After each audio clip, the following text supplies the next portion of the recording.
Yes, sir, we are live to the world.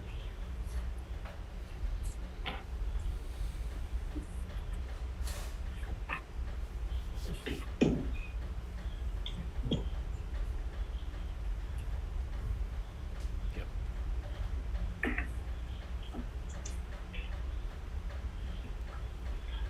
Namaskar, good evening, and welcome to all the participants, particularly to our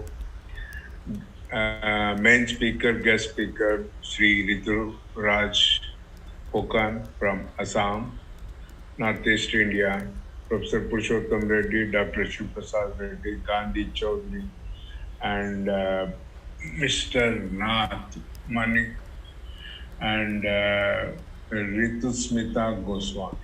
Okay, and many more will join us. And okay,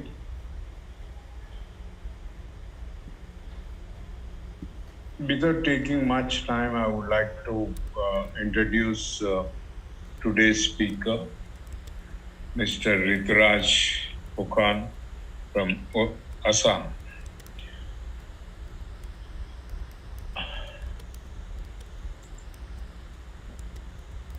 Rituraj Phukan is an environmental writer, adventurer, naturalist based out of Assam, a biodiversity-rich, climate change-impacted province in northeast of India. He is the founder of the Indigenous Peoples Climate Justice Forum and also serves as the Vice President of the US-based Grassroots Coalition for Environmental and Economic Justice. He is a member of the International Union of Conservation of Nature, which is IUCN, and sits on the board of civil society groups in the Americas, Europe, and Australia. Rituraj has personally experienced the impacts of climate change in the polar frontiers of the Arctic and Antarctic, in the Himalayas, and across India. Having worked extensively at the grassroots, he says water is the local issue of global climate change for people and for biodiversity. He is driven by concerns over glacial loss in the water towers of Asia and is currently working on an initiative to mobilize civil society action in the countries of the Himalayan region. As the national coordinator of biodiversity for the Climate Reality Project, uh,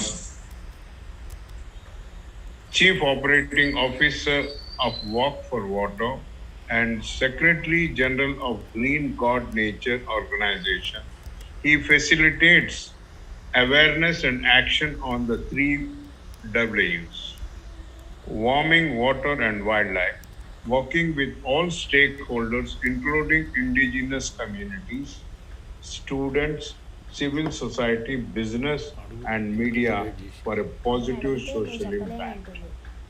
Rituraj was personally trained as a climate reality leader by Nobel laureate Al Gore and was featured in the former US Vice President's 2017 book, An Inconvenient Sequel, Truth to Power.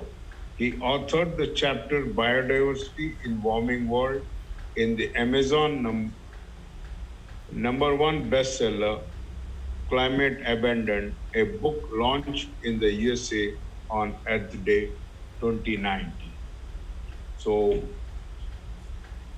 there's so much of milestones set up by Rituraj and great credentials to his. And I welcome Rituraj Phukan.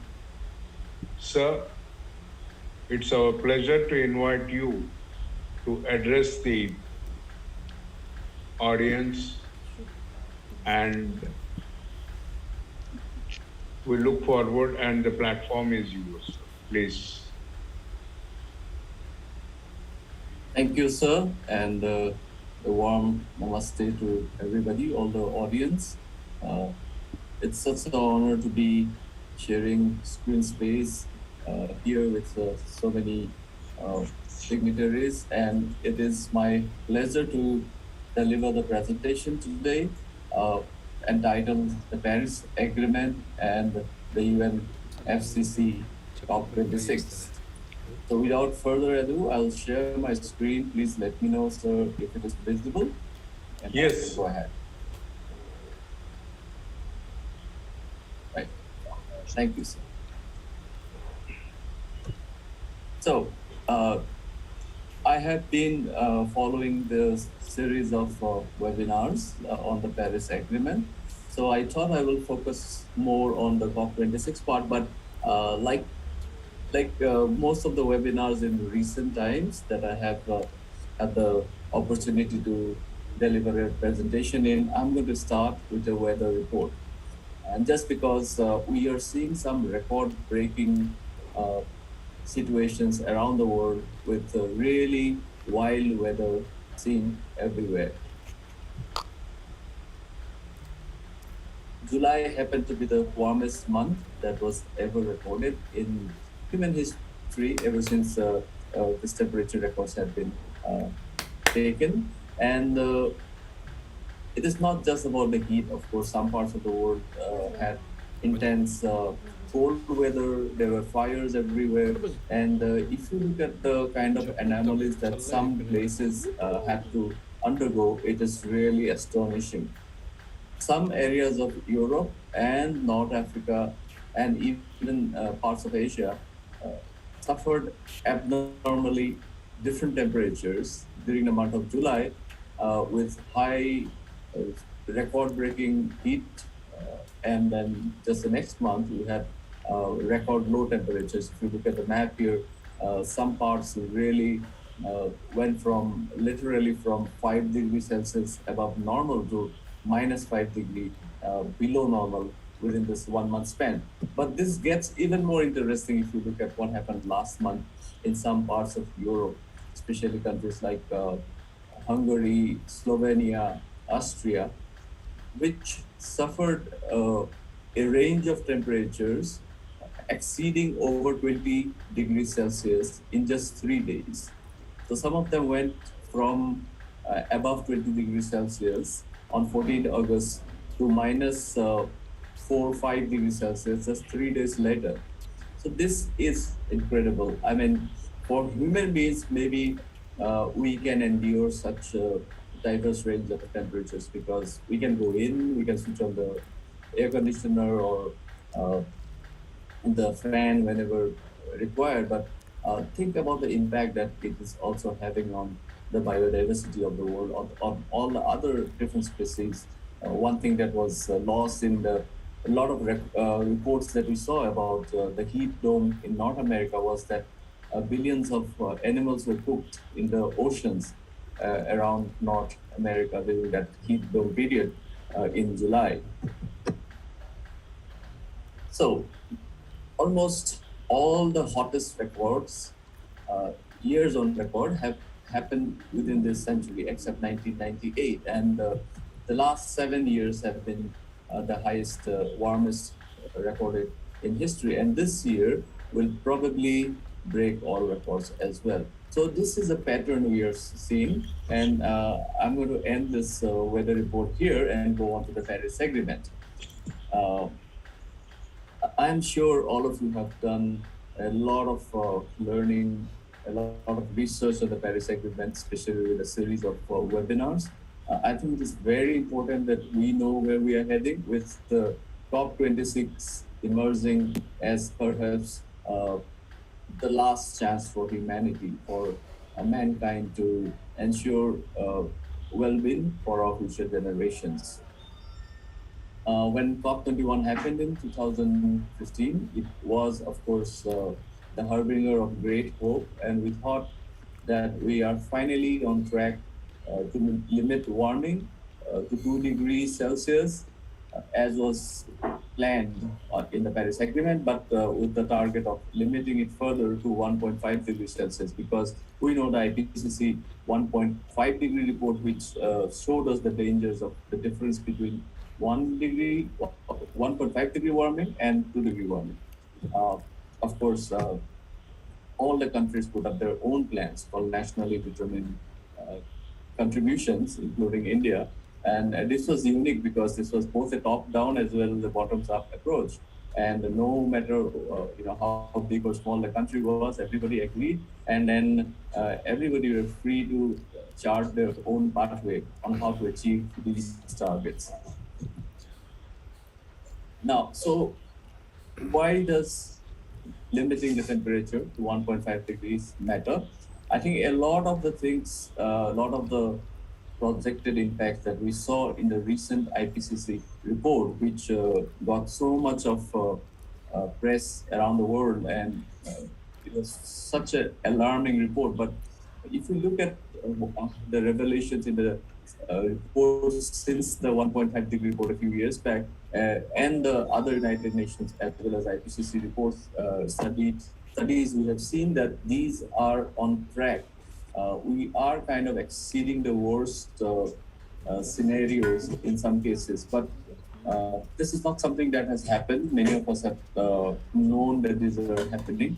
Uh, and sometimes I feel that the IPCC is actually very conservative and they're not always showing the worst impacts.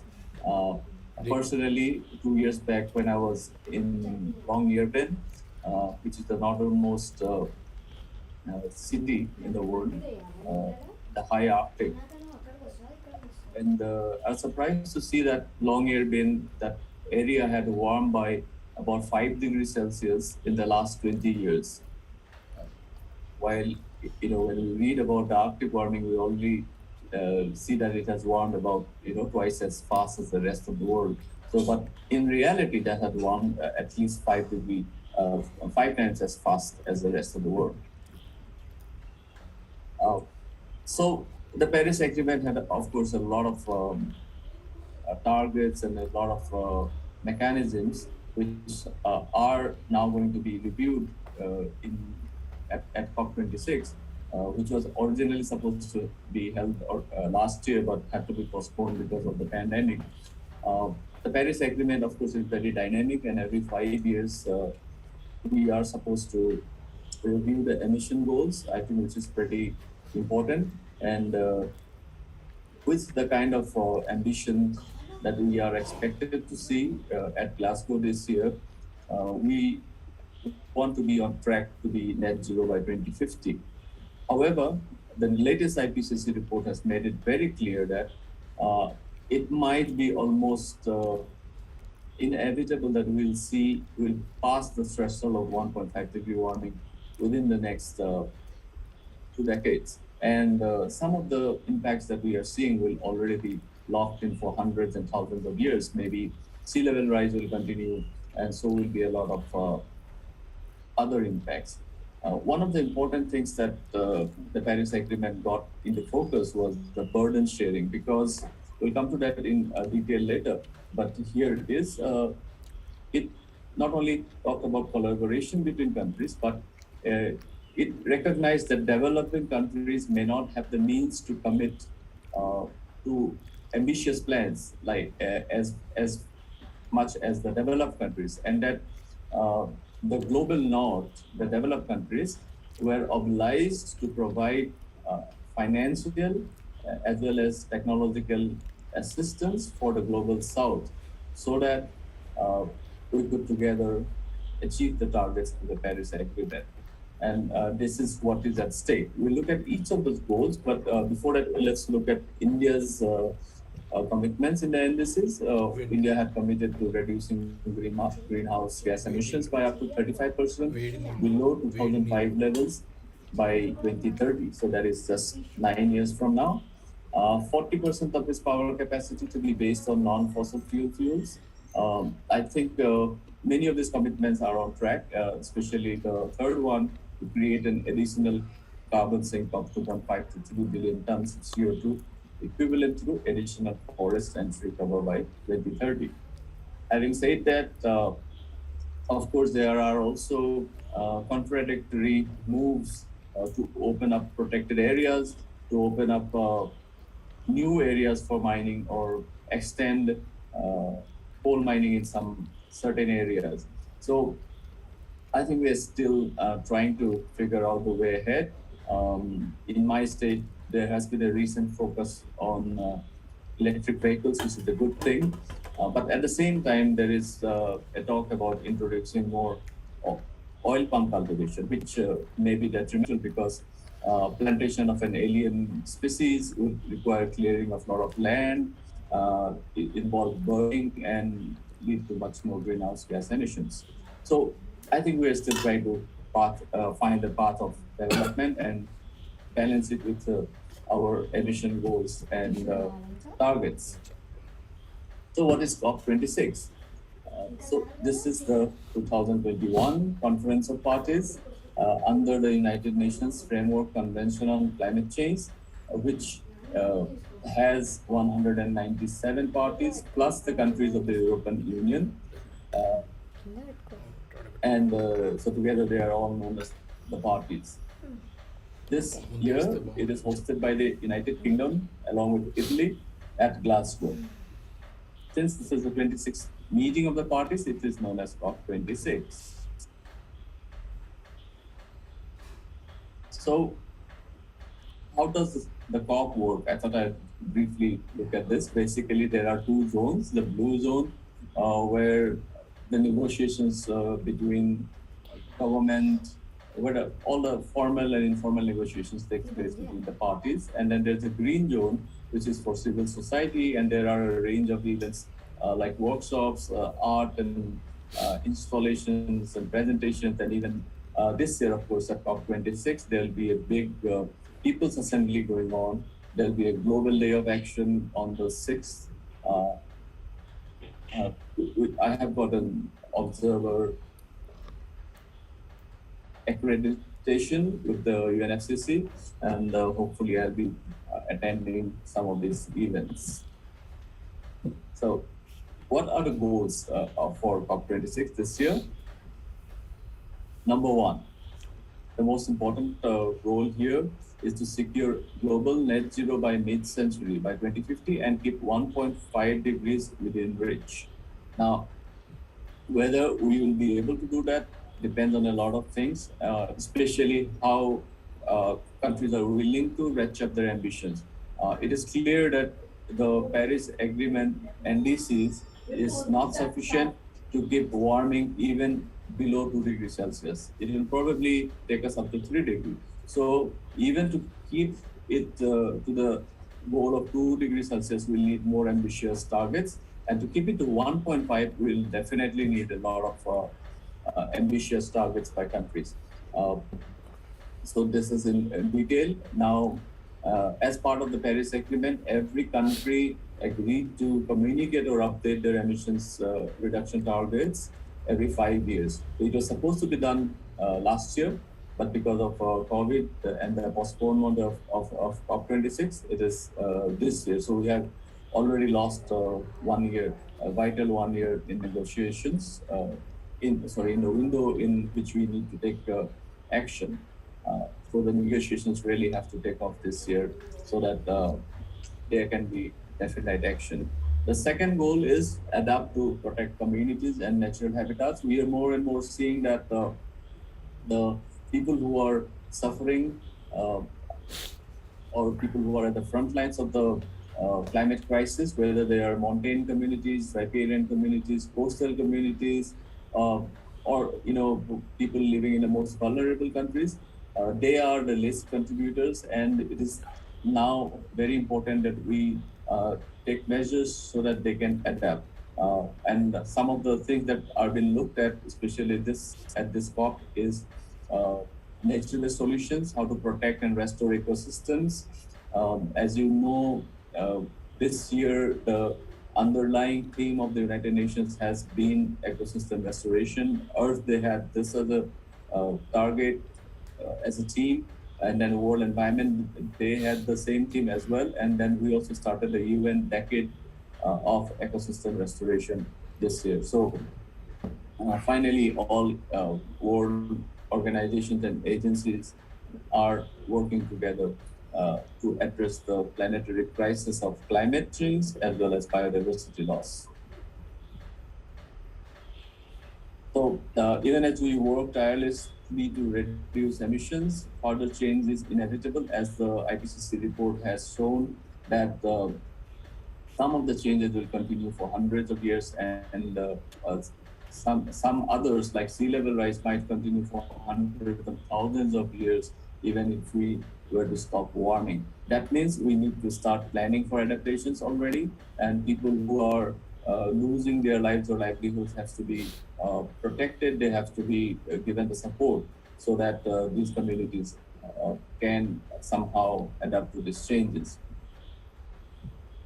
The third goal is mobilized finance. So to deliver all the other goals, especially the first two, we'll need a lot of money. Especially the developed countries have already have committed 100 billion US dollars in climate finance every year.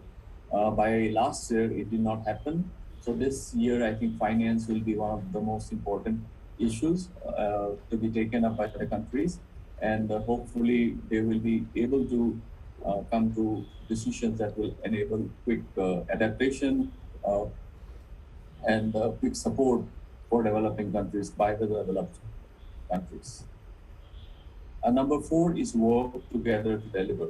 So it is vital that all UN agencies, all governments, all industries, all businesses, and civil society, everybody has to work together to solve or to address the climate crisis at all levels, because the changes we are seeing are happening across different sectors, across different even unprojected events are taking place.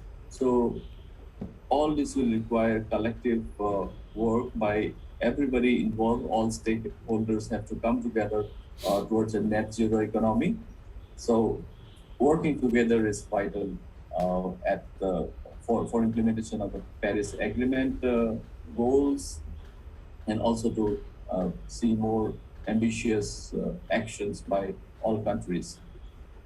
There are many ways how to get involved. Of course, these are different for not just countries, but they're applicable for cities, regions, businesses, even universities, civil society.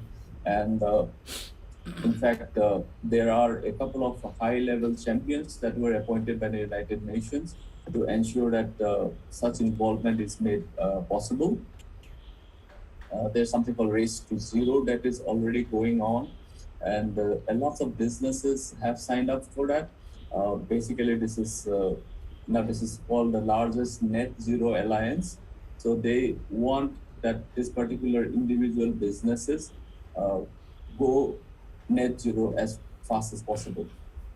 Many cities, over 700 of them, have already committed by transformative changes in public transportation, uh, in green buildings, and other systemic changes that are so much required.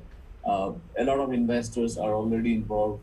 Banking, insurance sectors are involved. Education institutes across the world are taking the lead as well, reflecting perhaps the concern of the youth. And it is happening across all the regions in the entire world. So the road to COP26 actually started quite early, from last year, December 12th, the day of signing of the Paris Agreement back in 2015, was when the Climate Ambition Summit took place. And after that, we have had a series of high-level meetings which are still continuing. There was a Climate and Development Ministerial meet in March this year. Uh, Petersburg Climate Dialogue happened in May. There was the 12th Clean Energy Ministerial meet, and then the UN Climate Change Conference, the sessions of the subsidiary bodies in May this year, which May and June, which I was attending. Of course, this happened virtually, and I was a delegate to the Citizens Climate International. That was followed by the G7 Leaders Summit in June, and there are a lot of things happening right now. The UN General Assembly is meeting from tomorrow. Then there's a climate week at New York City. There's a pre-COP at Italy. Then there's World Bank Group and International Monetary Fund meetings going on. All of these are working together to ensure that uh, negotiations are already progressing in the direction that uh, the world community now wants to, so that at COP26 we will finally have uh, very good ambitions by all the countries, so that we are on track towards avoiding above 1.5 degrees Celsius of warming. Now, we also have a people's advocate in Sir David Attenborough, and while accepting this honor from the UNFCCC, he was quite clear that I'm greatly honored to be given the roles of people's advocate. There could not be a more important moment that we should have an international agreement. The epidemic has shown us how crucial it is to find agreement among nations if we are to solve such worldwide problems. But the problems that await us within the next 5 to 10 years are even greater.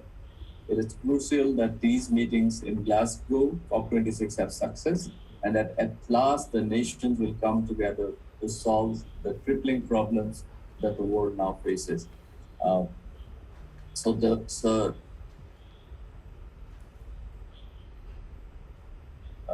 representing the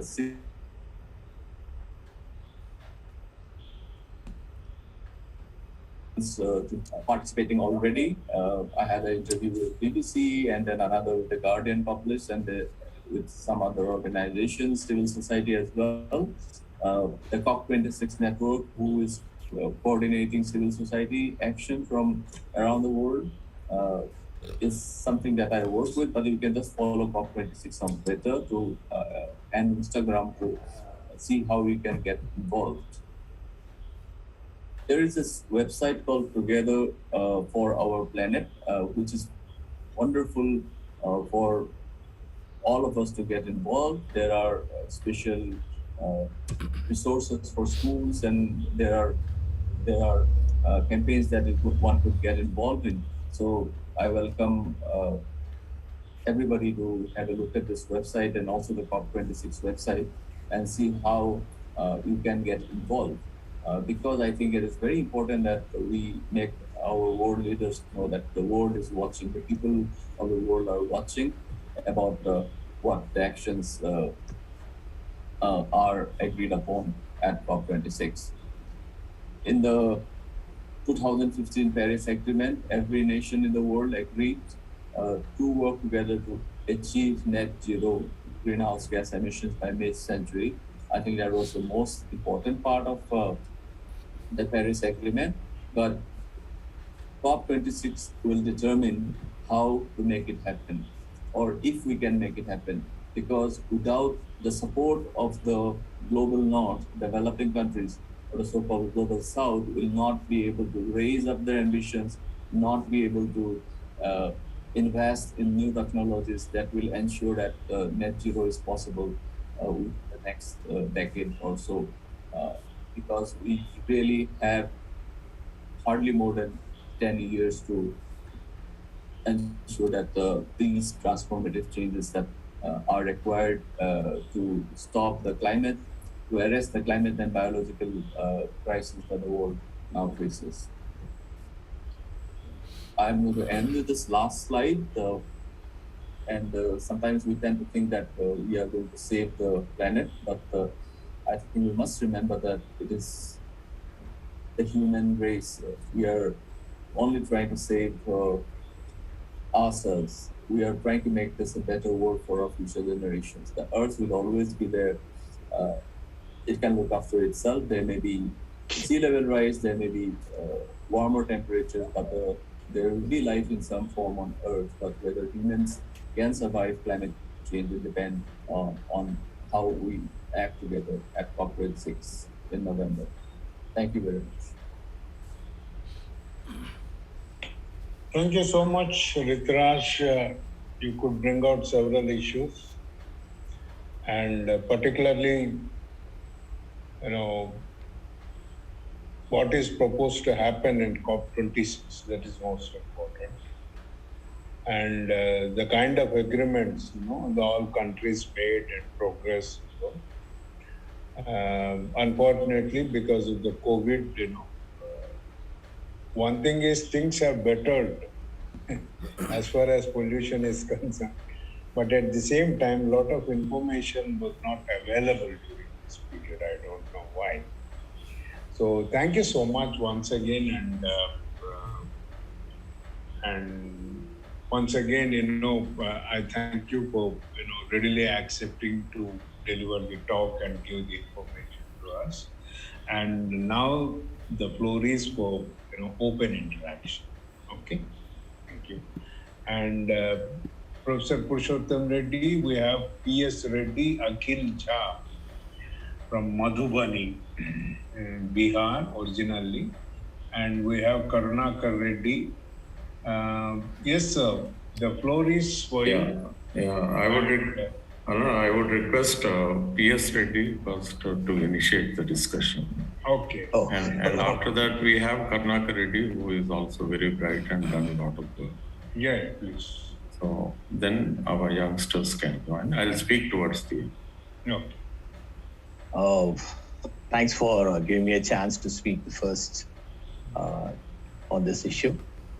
Mr. Rituraj, Phukan, it is very elaboratively explained, and the agreement, we are, as with our daily routines and all that, we hardly come across all these things unless this sort of platforms are open to us, we show interest and then come to know. Thanks for explaining so neatly and all that. The clauses looks to be very, very interesting, and if this is really adopted, we can really come to the zero emissions eventually. My first observation over here is that, when normally all the gentlemen sit or the country's eminent personalities meet, they really come up with lots of ideas in a very positive way to achieve certain things. But down the line, when it is mattered with respect to the finances, when we talk about $200 billion to come from the advanced countries, and due to COVID conditions and all that, I doubt whether that has come in proper way or not and all that. What is that the repercussions that we are giving to for not maintaining it? Whether it is advanced countries not bringing in the money for doing such a valuable thing, or the developing countries that are not coping up to reduce the things. So do we talk about the other side effects? We talk about the side effects, but what the repercussions are? We are penalizing that sort of a countries for not holding so. I'm done with my question, please.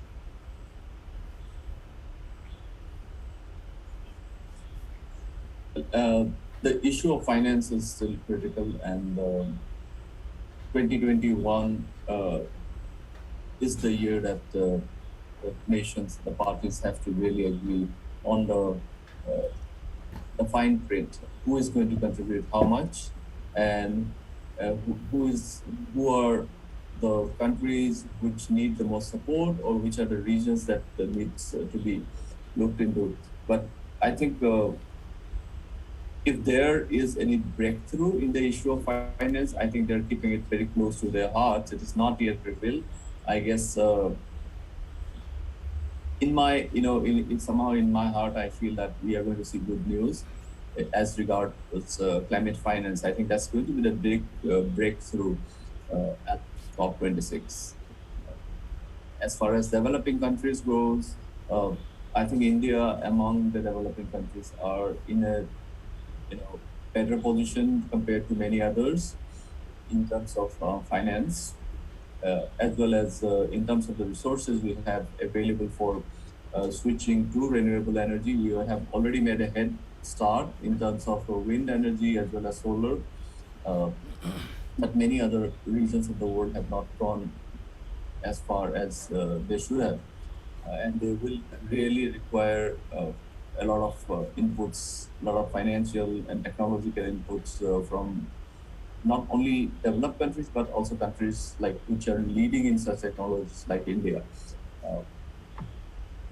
So there are a lot of areas to be, I think, agreed upon by world leaders at the negotiations. Thank you, Rituraj. Thank you. And Mr. Karunakar Reddy.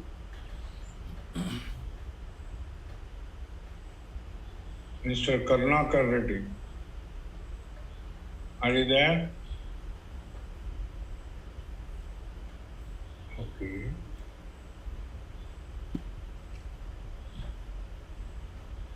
Dr. Akhil Jha. Dr. Akhil Jha, you have anything to discuss? No, I would just like to thank the speaker, Rituraj Phukan. So we had somebody through quite a few things that we need to be aware of. So I'm slowly getting interested into this. So just building my knowledge base in this. So nothing to ask, sir. Okay, thank you so much. Nice that you are participating. Akhil Jha is a good English teacher and comes from Madhubani, Bihar, presently settled in Hyderabad. And we are trying to rope in with many academicians to get into climate change issues because they have the direct contact with the student community. That's what we do. Yeah. Mr. Karnakar Reddy, there is one gentleman, Galaxy JB. Please identify yourself. Galaxy. Sir, good evening. Good evening, sir. This is Raj Reddy, Director, National Academy of Construction. Oh. So, how are you, sir? I am fine, sir. I am fine. Anything. Good. I've been, listening to the speaker today, and he's excellently presented the content. And this is the hour of the earth is burning, the people are dying, the waters are rising, the ice is melting. So it is a do or die situation. Now there is nowhere to go. So we have to enlighten the people, those who are in the diplomatic roles or leaders of the world need to wake up and do act now. Otherwise, there won't be any civilization on the earth. Thank you very much, sir. Thank you. Mr. Rituraj, Dr. Raj Reddy is the director for Center for. This is a center. National Academy of Construction, NAC. No, that is there. This is part of National Academy of Construction. This CDI, Construction Development. Construction Development. India. Yeah, construction development. And this focuses in training and building the capacities of young contractors on new technologies and new methodologies, and also upgrades the knowledge for the existing contractors. This works also very closely with the CII green buildings. So it has a lot of scope. And they conduct series of trainings in this connection, and National Academy, known across the country. And this institution is very unique, where the contractors are trained in the new technologies and approaches, and that is what we are trying to build some kind of a synergy between the institutions across the country, because most of these things, they get locked up with the highly specialized institutions. Thank you, Dr. Raj Reddy. And Karnakar Reddy garu, are you there? Karnakar Reddy. I had a message from Mr. Karnakar Reddy. He's driving. He's driving. So okay.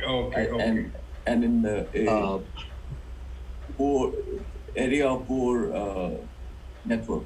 By the way, I am well connected with Mr. Karnakar Reddy because we work together with Walk for Water and the Green India Challenge. Okay. And I've been to Hyderabad as his guest many times, as he has been to Assam as well. So, and in fact, we both started something in 2016 with a mission to make World Water Day as the the most one among the most observed events on the environment calendar, and Okay. we organized this World Water Day 2017 across India in different states and districts and thousands of campuses. So that was a big campaign. So we have worked together in the past. Yeah. Thank you. May I go with the one more question, please? Please. Oh, yeah. Anna, please. Ms. Rituraj, I come from the background of, effluent treatment plants and the sewage treatment plants. So a lot of effluents, I try to handle. So we have a policy here, called with respect to the liquid, zero liquid discharge, with respect to the emissions, zero liquid emissions. So all that, we try to do it, and down the line, they maintain most of it, some here and there, always certain percentage, we try to deviate. Now, having taken all this into consideration, this sort of agreement is how it is getting percolated down the line to the pollution boards and to the industries it is given. By doing so, what is the percentage that is expected of just by making it zero? Number one.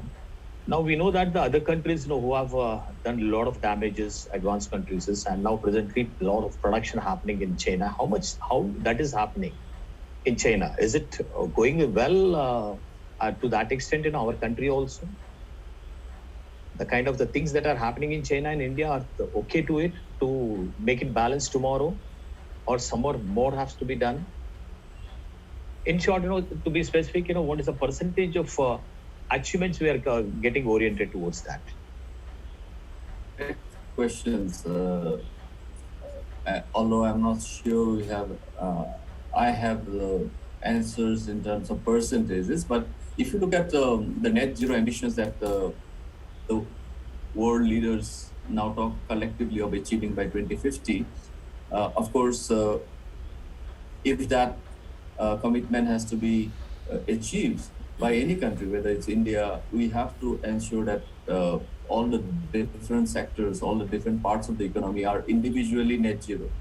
The transport industry, for example, it's already moving by switching over to electric powered vehicles.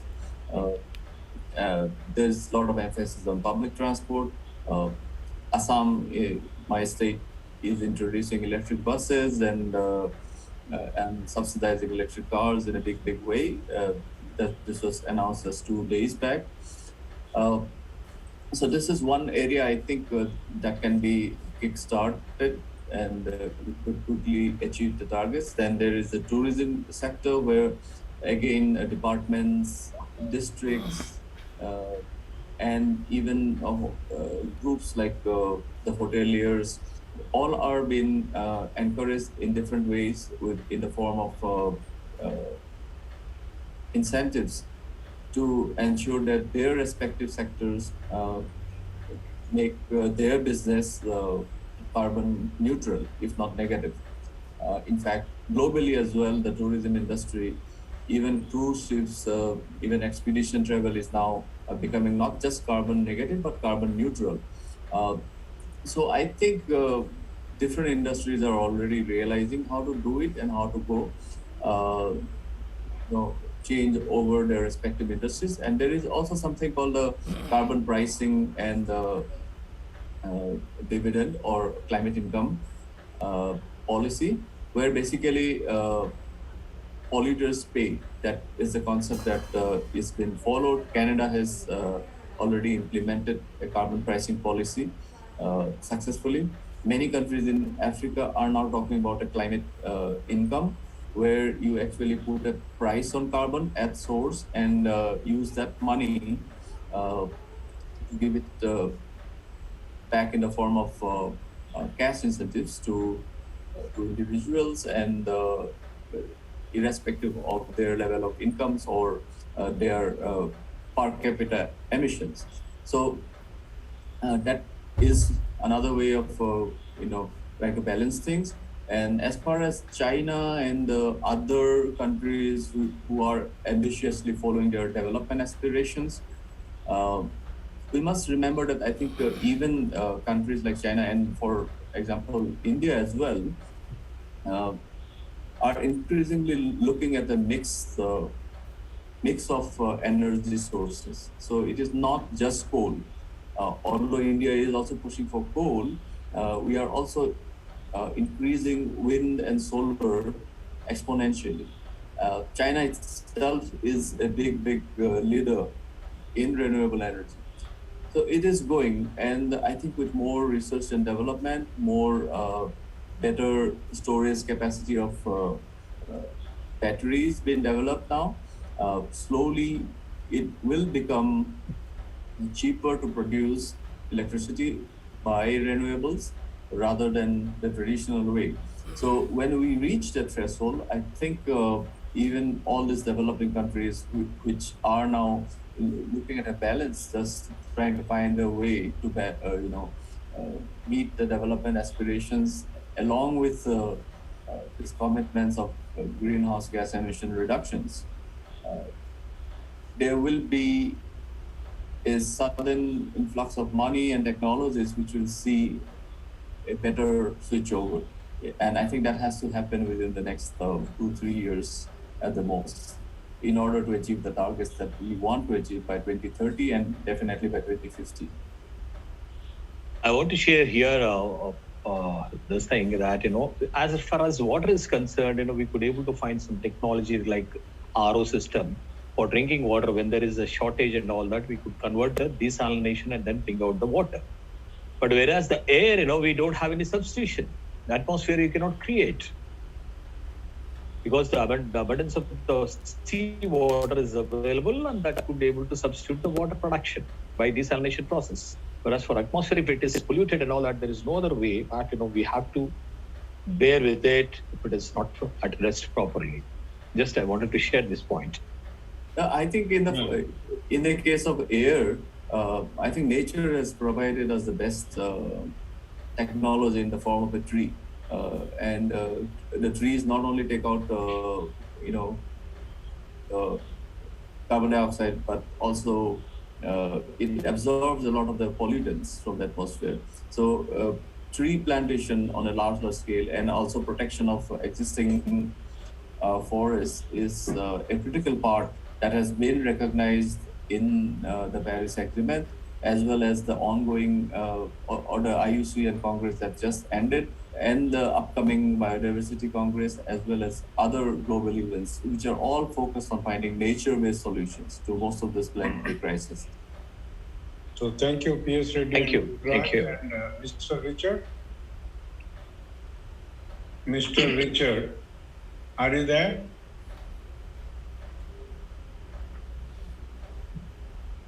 No, one more name, PC, I see.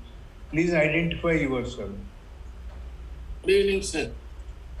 Who? I'm Prabhakar Reddy. Prabhakar Reddy. Please, sir, please. Namaste. Namaste. Yeah, I'm Prabhakar Reddy, basically an economist. Sorry to say that I joined in between. I could hear a complete presentation by Rituraj, but it's really interesting.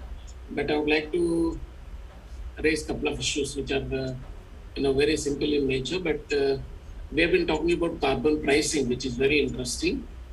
But while talking about carbon pricing, can we introduce and see that we can gain carbon credits by individuals and institutions? That would be an important area where we can really explore the possibility. Number two, which is again important, how do we really involve the civil society organizations which can really make a big change in our movement towards cleaner environment and other things? Therefore, how best we can really involve the CSOs? Of course, there are some CSOs which have been working at a national level. So that's one thing. And third thing is that, what do we really expect from COP26 as a layman? Apart from climate finance, what are the other expectations that one can have from COP26? And my focus will be on how do we really involve the CSOs in a big way from Kanyakumari to Kashmir, so that it will become a movement and we can represent the issues, and that would certainly result in awareness generation and so on. Thank you. Yeah, a system of carbon rating already exists in some countries, and I think all the different countries have to find out their own system which works best. But if there is a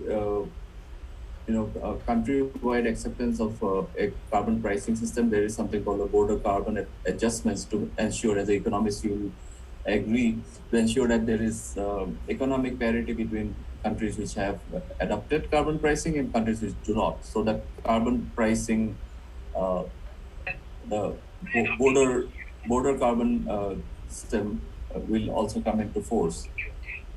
And regarding what we are doing, what we are expecting as civil societies from COP26, I think the most important part is climate justice.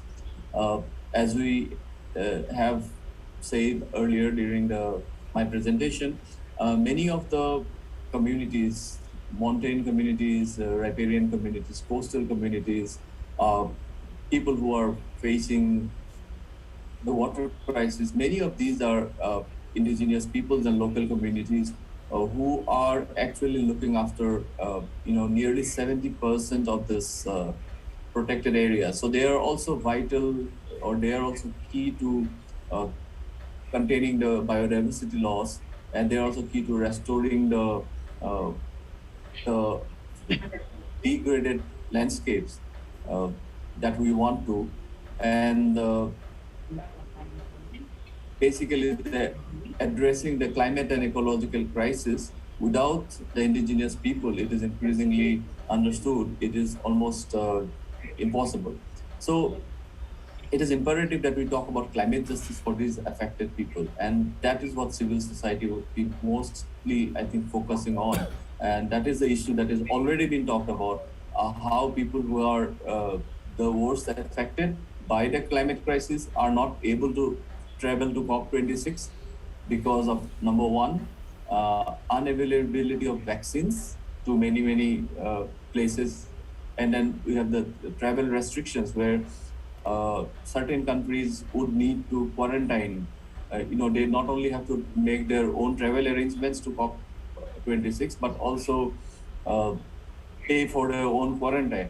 However, after the Climate Action Network, which is a global group of 1,500 civil society organizations, which is older than the IPCC, they came out with a rider a few days back saying that COP26 should be postponed because it is not going to be giving equal opportunities to the worst affected people. And after that, the UK government has made some changes, and they're saying now that anybody who has to quarantine will be provided with the hotel for expenses and all on behalf of the organizers. So similarly, climate activists are trying to make it more equitable. They are trying to ensure equity in all the decision-making process, whether it's the blue zone or the green zone, so that there is maximum participation, especially from indigenous communities and local people from around the world who are able to come there and address the most critical issues of help in adaptation, as well as in recovery from these impacts which are already seeing loss of lives and livelihoods across the world. Thank you, Mr. Rituraj, and I now welcome Professor Purushotham Reddy to interact. Yeah, thank you, Subba Rao Prof. Mr. Rituraj, you have done a great job.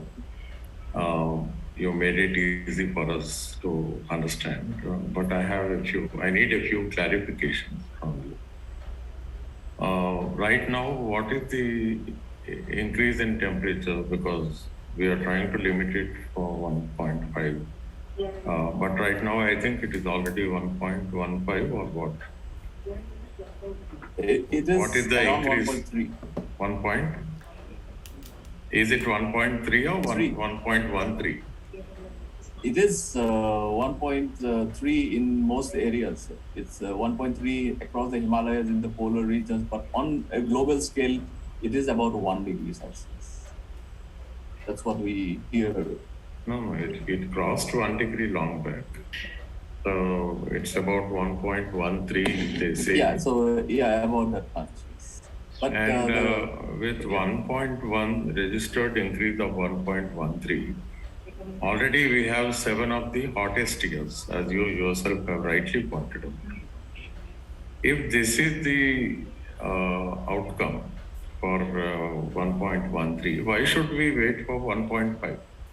In fact, the target is they are aiming for 2 degrees, trying to keep 2 degrees, but they may strive for 1.5. Does it not look foolish? Are we compromising on the global security? absolutely, sir. I think. No, what is the logic when we know with 1.13 the kind of devastation that is manifesting? And you have very wonderfully explained that the sea level, once it rises, it's not going to go back to its normal. The rise will continue for centuries to come.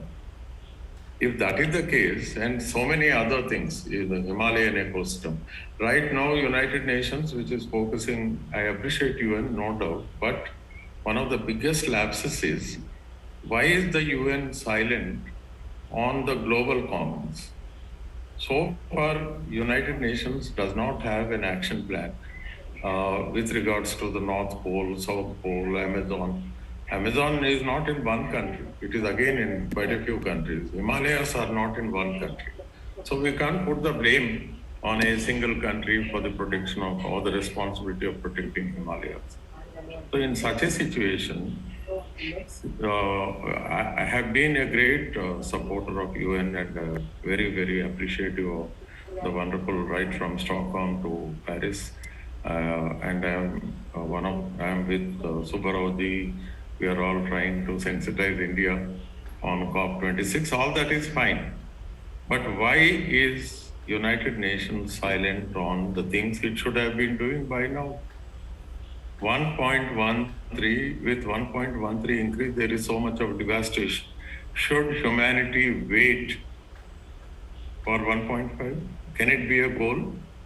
Are we Homo sapiens? We are supposed to be intelligent. What are we doing? I think all of us are writing our obituary. At COP26, they'll be writing the obituary for Homo sapiens. So what should individual countries do? Take the case of India. Now, what is the big preparedness of India, that is Bharat? And they simply, they should have organized a special session on climate change in Parliament. And outside also, you show me one university which has taken it up in a big way. There is no sensitization, there is no political party has included climate change in their manifesto. Nothing is happening, we are just imagining. And all the talk of the government of India is that they are saying that solar energy, we are going to have 450 gigatons by 2050.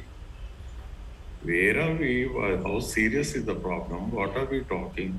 And the action of the government of India and the state governments. State governments, it is even more horrible. It is a pity that in this country, that small political parties which come to power at the states, they have no idea of what's happening at the global level. And the kind of dynasty rule, the kind of dictatorships that are manifesting in this country, people have been left out. The tragedy, I'm happy you pointed out so many things, but that is not instilling hope in us. Because at the ground level, the corporates are dictating the terms. I can't understand the policy of the government of India opening up, as you pointed out, the core areas of the forest for thermal power now, at a time when the whole world is bypassing fossil fuels. So these are major issues, and I think you should attend all other future deliberations along which Subba Rao is trying to sensitize. We should all try to create a discussion which will make it easy for the government of India to participate It should not be a policy dictated by a few corporates through Niti Aayog. The people have to be taken into confidence. It is their future which is at stake. It is the poorest of the poor. So something has to be done, and with due respects to you and your experience, we look towards you as our hope, and I hope you will take it to the concerned people in the government so that the voice of the people will be reflected in Glasgow. Thank you, Subba Rao. Thank you, Professor Purushotham Reddy. And anything you would like to respond, Rituraj? We have one more question, Dr. Shiv Prasad Reddy. After that, you can combine. Okay? Dr. Shiv Prasad Reddy. Yeah, Mr. Rituraj, it was a good presentation, and I hope you leave the PPT in the chat box so that the viewers can, that was one demand from the viewers who have been watching. It is lively, it is good.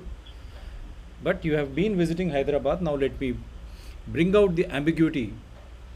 On one side, they say you plant trees.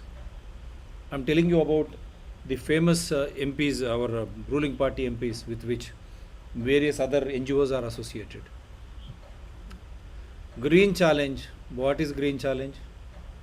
On one side, you are destroying Ibrahimpatnam, a forest area, for a pharmaceutical industry which is going to pollute. Already the existing pharmacy in Chautuppal to Bonigir, they are protesting. High courts have intervened, and even governments are also taking a back seat in such. When such is the case, here, such a beautiful place. Mucherla too, if you start coming from Ibrahimpatnam, this side from Shamshabad, and it will connect you to that side of Nagarjuna Sagar Road. Such beautiful locales in the Ibrahimpatnam area. All sarpanches, they have one stating that they don't want a pharma city there. And it is a beautiful forest area, reserved forest area. Habitat of so many rare species of animals, plants, you name it, you have everything. And they, environmentalists from there, they said, people are dying for want of oxygen. Now we have plenty of oxygen in this area. Why do you want to disturb this area? That is their question. Instead, you go and put it in your own backyard. They have questioned even the Honorable Chief Minister of Telangana and the Green Challenge concept initiated by their own MP and seconded by some organizations. How can you look at this ambiguity? Is it not just for the cosmetic media coverage? On one side, you are stating that afforestation, but on the other side, you are really destroying the existing forest cover. And not only that, now just imagine the 111 GO, the government order. They are trying to do away with freshwater lakes of Hyderabad. Gandipet ka pani, Hyderabad ka shan, which is known as Usman Sagar, Himayat Sagar, Manjira, all catchment areas. You have allowed these small entrepreneurs, those so-called entrepreneurs, buy vast acres of land, and they are not allowing catchment areas to have water going down to these natural lakes, because they are sinking bore wells, and it has become a big concrete jungle, because the prices of the lands have gone up, and now they want to come up with another concrete jungle in the form of another outer ring road, just to make them to become neo-rich. How this ambiguity will go with the policy decisions? And also, as you rightly said, the nature, earth will resolve on its own, and we ourselves have to take care of ourselves. But the people at the helm, at the governance, if they are not in a position to take care of themselves, in turn inflicting such serious climate damages, how do you expect the civil society to respond, and what should the civil society do? Thank you, Dr. Shiv Prasad Reddy Garu. And Rituraj, you would like to respond, because I would like to give my response to the entire episode. Okay. So Any Yeah, very- specific response to Professor Purushotham? Yeah, very quickly to all the inputs. I think it's really sad that we are seeing a lot of greenwashing, and we are also seeing a lot of environmental credits being worked for by the corporates, and then we are also seeing governments following contradictory policies. On the one hand, we make commitments contrary to those very stated and declared goals.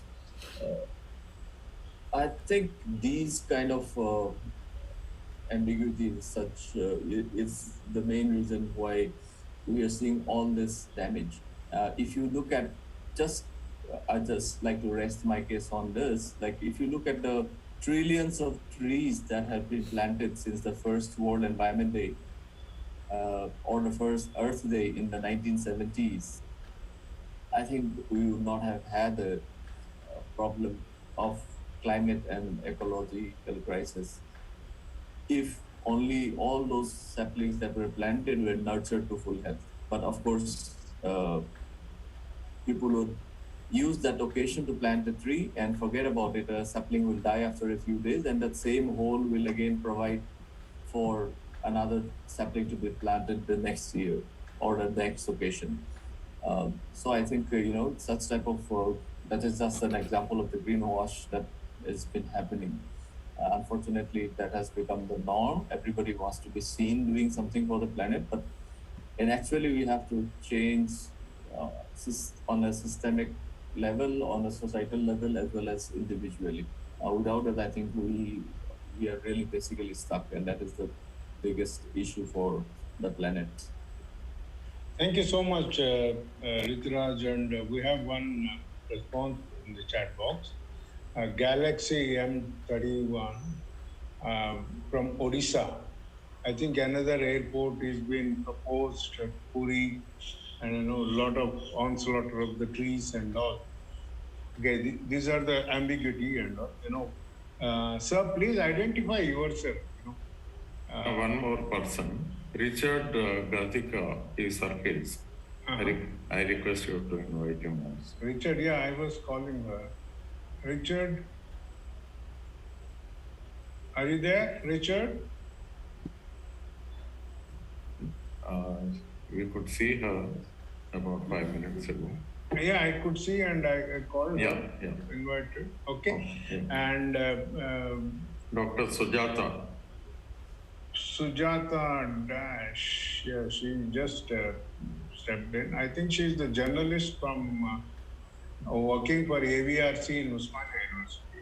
Am I correct? Dr. Sujata, you can correct me. Dr. Sujata. Myself an advocate, and I am interested for this climate change and all. My opinion is that it is the responsibility of all citizens to protect our future generations, and by creating awareness among all citizens, by conducting seminars and all. This is first step towards it, but actually people are not aware about it. So that by conducting frequent continuous seminars only, we have to create an awareness that we should live, and also we should allow our future generation to have their life. So that it is our bounden duty to conduct seminars, and that the government, just now I heard Mr. Reddy that he was telling that government should not waste our forest, and wherever there is, suppose there is any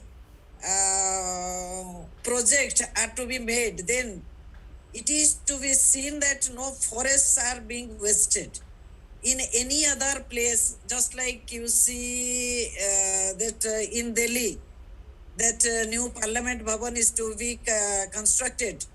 But 4,000 trees were cut. In my opinion, it is the bounden duty of the government to see that if it can be shifted to any other place so that many more trees should not be cut. And Yes, this should be the primary duty of the government. Government and as well as the people's awareness is very. By conducting these seminars, we should take it to villages again. Now, people of our town people, they are also to be trained and they are to be aware that by conducting continuous seminars only, because we are. It is when we see that actually our state governments, they are very much ignorant about global situation. Yeah. And in TV and all, we see that how this ice is being melted and how this world may within very small period. Even though our time now, in which way we are feeling the hot climate, now it is raining, but still then it is so hot so that without fan we cannot, it is impossible to spend our time. So that we should, it is better that as quick as we understand this and we can take this to the village level, town, and all the citizens should, once they are aware of it, then they will object. Even though to the government, even they will take any action, the citizens will come forward. Yes, madam. Thanks. Yeah, I got your point, what you are emphasizing.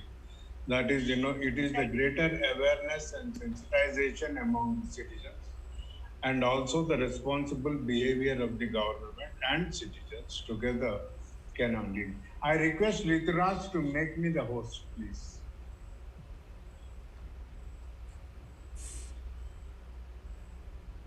Yes, sir, I'm trying to do that. Go to my name, it's on the top. Oh, yeah. Okay, make host. Yes, sir. Thank you so much. Thank you. Thank you, Rituraj, and several questions and all. My experience since PRIPCOM and the Earth Summit, where I was a volunteer and then I was participating in the beginning of it. And most of the global, conferences they come out, a lot of exercises go, a lot of homework goes at that. But, back home, it is restricted to Delhi. Whether it is under the leadership of P.V. Narasimha Rao in the Earth Summit or Indira Gandhi, Indira Gandhi during that period, 1970s, Stockholm Conference and all. Seldom the information, what kind of an agreements the governments have signed at the global conferences is known to the people at the grassroots level, whether it is a town boy or a village. Unfortunately, last two elections, I was talking to several policy makers and aspiring, great MPs and MLAs. They themselves do not know what kind of a signature, what kind of a commitment the Honorable Prime Minister made in 2015. Their own political party leaders, they don't know. That is the pathetic situation of this country. The people's representatives, they do not know what the government has agreed, committed at the global platform. And you see, we have three tiers. What I'm looking is point number one. The information doesn't reach out and percolate. My friend, I think P.S. Reddy, was raising this. Yes, it's very poor dissemination of information that what happens there. what the commitments we have. And the second part, Dr. Sujata, she was talking. You see, the whole problem is we make statements, we come out with policies, we maybe policies even, and we also come out with some kind of a national level action plan. Even before, Paris Agreement, we had a national action plan. Okay, but the thing is, government never emphasizes on mechanisms for implementation, mechanisms for monitoring, and mechanisms for evaluation. We talk, okay, Paris Agreement, Sustainable Development Agreements, all that. Once in 5 years, UN is. And Honorable Prime Minister says convergence among the ministries and among the departments. Where is the convergence? These are the gaps what we have identified last 3.5 decades. And we are trying to, bring out this and reach out to the community. Today, we want to implement this. And, the so-called intellectuals and the Planning Commission and Niti Aayog sitting in that, they simply say, okay, go for solar energy, we can achieve it. No, you can't achieve it. There are several other things we need to look into it. Okay, we may be achieving, but we cannot ensure social justice merely through solar energy. And now, how do we percolate? You see, we have 3 governments in this country, and everywhere, any democratic country. We have the parliament, we have the state government, we have the local governments. Are local governments function in this country? Does any document translated in the vernacular language reaches to, whether it is Jorhat or any other place? No? Everything is, we speak in English and we talk in English. We also do our business of governance in English. That is the whole problem. So, unless and until we address the issue of 73rd and 74th Amendment and create a mechanism to strengthen the local governments, bring local governments in climate change action plans. This is most important. And you work in biodiversity. Yes? How many village biodiversity registers have been created and established in this country? Do you have any number? We don't know. We don't have any public domain to check how many biodiversity registers are. In COP22, I think that happened in Hyderabad, I know everybody promised it. Yes? Then what happened to that? So these are many issues, and the other one is that the global conferences, the petty bargain I see is finance and the technology. Developed country versus developing countries, least developed countries, what kind of a nonsense is this? Who created the standard of developed and the standard of least developed? It is your bloody GDP. We are not talking on the natural resources. The natural resources in the Northeast region have rich bioreserves. But look at the quality of life there. Are we respecting that? We need to work several other things. These are the gaps, and what we felt for COP26 is we have plans for this 1.5 months to reach out to different target groups, encourage the youngsters, conduct both in vernacular language, Hindi, national language, and also in English, such debates, so that we may be able to reach out. And this is the only thing, we can afford. Okay. So this is our report. One is the finance and technology. Even in the technology, P.S. Reddy pointed out, are we using any bioremediation and biotechnology, technologies in wastewater treatment? We are still using conventional energy-based STPs. Okay. In spite of MOEF's, नहीं इसका कुछ वालिडेशन है, इसका कुछ guarantee है, इसका guarantee है, जो सीएम बैठता है या और कोई बैठता है उसका गद्दी गारंटी है. So we need to look into how do we integrate bioengineering in the entire process of climate change. That is most important. And you pointed out, and my friend also pointed out, the tree center pollution. Everywhere Vana Mahotsav, now Harita Haram in my state and all.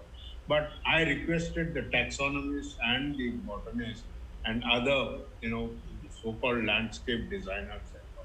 Please give me the list of plants which have different abilities or capacities to absorb the carbon. We say trees. What kind of a tree? What kind of a tree survives in the industrial area where you have more emissions?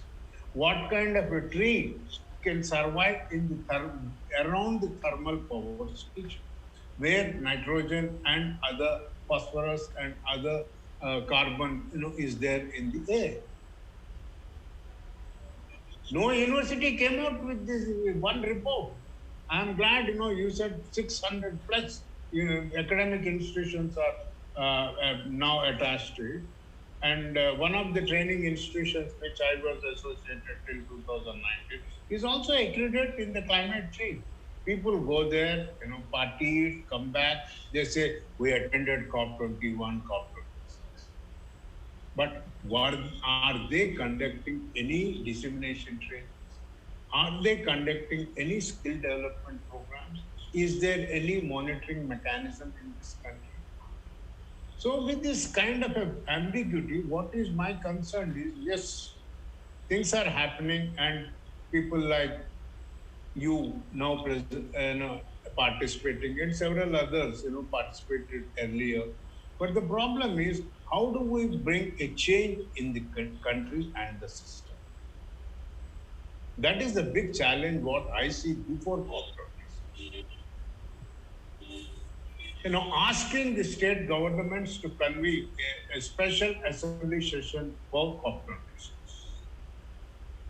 And all the government of reports, I think you're also aware of, ministry has came out with this climate state action plan for climate change.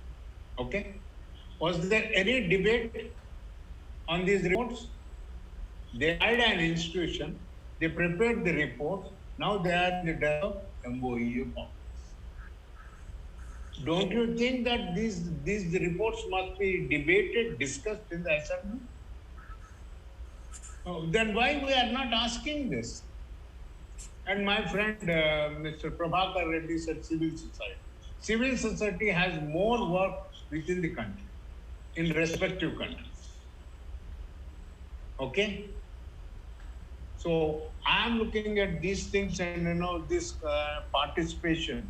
So what I feel is, how do we percolate, disseminate up to the level of local government, strengthen the local government, and bring out some kind of a public domain on village biodiversity registers and sector-wise. You see, in mid-90s, it was the clean technology, environment and management. Each sector was coming forward voluntarily. We do not have, you see, it's very easy, GDP and all other things, average per capita income and all. But each state is different. We have to publish, the country has to publish the emissions records of each state. Otherwise, what people say, not this. It's an undeveloped country, state. You see only forest there. Adilabad, North Telangana, it's all a forest. Then why carbon credit? Every state must come. Thank you so much. You could, bring out these dynamics in it, and we look forward to associate and work with you, on how do we bring a state level benchmarks, how do we create a sector-wise benchmark, and how do we create a progressive monitoring systems in this country. This is most important for us before we go to COP26. Okay. You see, the ambiguities like I have seen in World Ministerial Conference in 1994, you see, when there is an ambiguity, I agree on something and I do not follow it back home, then the financiers and the technology investors will also start questioning at the global platform. Is it? I think I'm correct on this. The governments which are giving us the money will question us. Yes or no? So these are several issues, and we need to take this debate to further, and many more to join us. Our aim is, our objective of conducting series of such interactive webinars is mostly to disseminate the information to the wider sections of the society, and before COP26, and also seed some kind of a thought that can the agenda or the issues of COP26 go as an electoral agenda for the coming. That is also important. We do not want, people, the people's representatives without the knowledge of global, commitments. People should know. They should connect global, debates to the local debates. And you rightly pointed out that the water is the local issue for climate change. Yes. So we need to go a long way, and we should all come together and share our thoughts, experiences, knowledge base, and so that we see India working towards climate resilience. That's most important. We need a good governance which have the more knowledge on climate resilient planning and governance.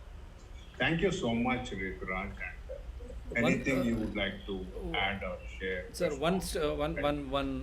this thing. Tomorrow you can watch this live on Environment People Dr. TSPR channel at 11 a.m. The same will be retelecasted. Support Dr. TSPR channel, Citizen Dr. TSPR channel, and Environment Dr. TSPR channel, Environment People Dr. TSPR channel. The same link goes for today's show. It will not be changed, and tomorrow's link will be generated and it will be shared. Thank you, sir. Okay. And Rituraj, anything you would like? I'd like to just thank you for this wonderful session, and so much of learnings from everybody, and Professor Purushotham, Reddy sir, your comments about the Indian Parliament having a session on climate change is so important. And even although we have India's first ever climate change assessment report published last year, I do not think it was taken up for discussion, as Dr. Subba Rao has also pointed out. It has never been taken up for discussion by legislatures or parliaments. I think there should be definitely a joint session of parliament, and I would request all of you gentlemen here to use your, good offices and influences, if possible, to start a debate and demand a joint session of Parliament on the climate crisis, if possible, before COP26. Thank you.